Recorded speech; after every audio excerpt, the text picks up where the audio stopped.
নমস্কাৰ ষ্টুডিঅ'ত মই কন্দৰ্প গগৈ দিনটোৰ বহুকেইটা গুৰুত্বপূৰ্ণ বাতৰি সামৰি লৈ আহিছোঁ আমাৰ বিশেষ বুলেটিন। উপনিৰ্বাচনৰ পূৰ্বে থানবান বিৰোধী সন্মিলিত মৰ্চাৰ আত্মসন্মানত আঘাত কংগ্ৰেছৰ। উপনিৰ্বাচনত বিহালী সমষ্টিত প্ৰতিদ্বন্দ্বিতা কৰিব জয়ন্ত বৰাই।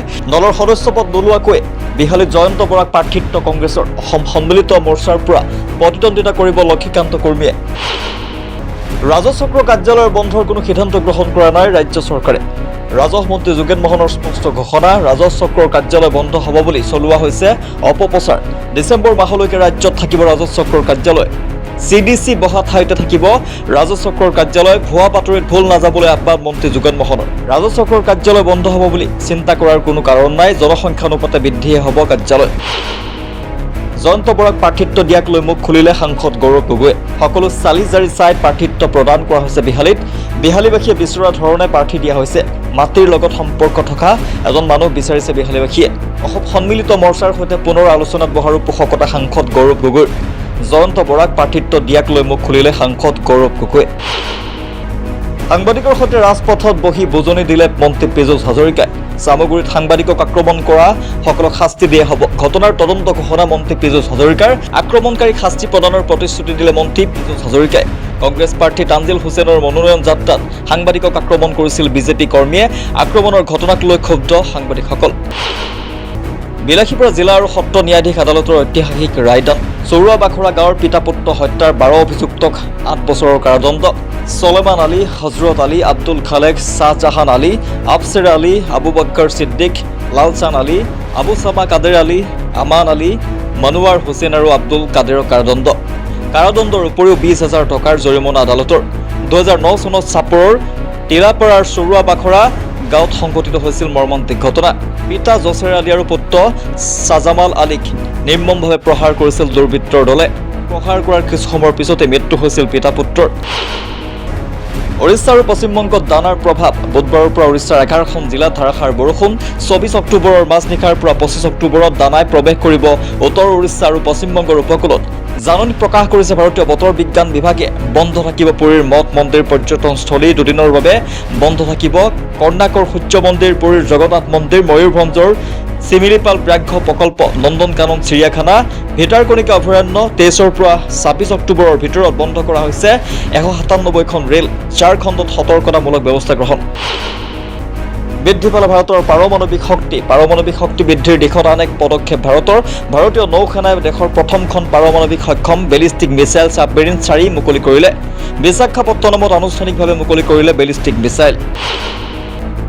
ভয়ংকৰ প্ৰদূষণৰ বাবে মৃত অৱস্থালৈ গতি কৰিছে যমুনা। দিল্লীৰ জীৱনৰেখা যমুনা নদীত বিষাক্ত ফেন। শীঘ্ৰেই পুনৰুজ্জীৱিত কৰাৰ ব্যৱস্থা গ্ৰহণ নকৰিলে মৃত হৈ পৰিব যমুনা। সংকুচিত আৰু দূষিত হৈ পৰিছে নদীখন। ৰাষ্ট্ৰপতিৰ পদত্যাগৰ দাবীত উত্তাল বাংলাদেশ। দেশখনৰ ৰাষ্ট্ৰপতি মহম্মদ শ্বাহাবুদ্দিনৰ পদত্যাগৰ দাবী। গণবিক্ষোভৰ পিছত শ্বেখ হাছিনা ভাৰতলৈ পলাই যোৱাৰ আগত হাছিনাৰ পৰা কোনো ধৰণৰ পদত্যাগ পত্ৰ লাভ কৰা নাছিল। ৰাষ্ট্ৰপতিগৰাকীৰ মন্তব্যৰ পিছতে ঢাকাত তীব্ৰ প্ৰতিবাদ জনতাৰ। তুৰ্কীৰ প্ৰতিৰক্ষা কোম্পানীক লক্ষ্য কৰি আক্ৰমণ, নিহত 4।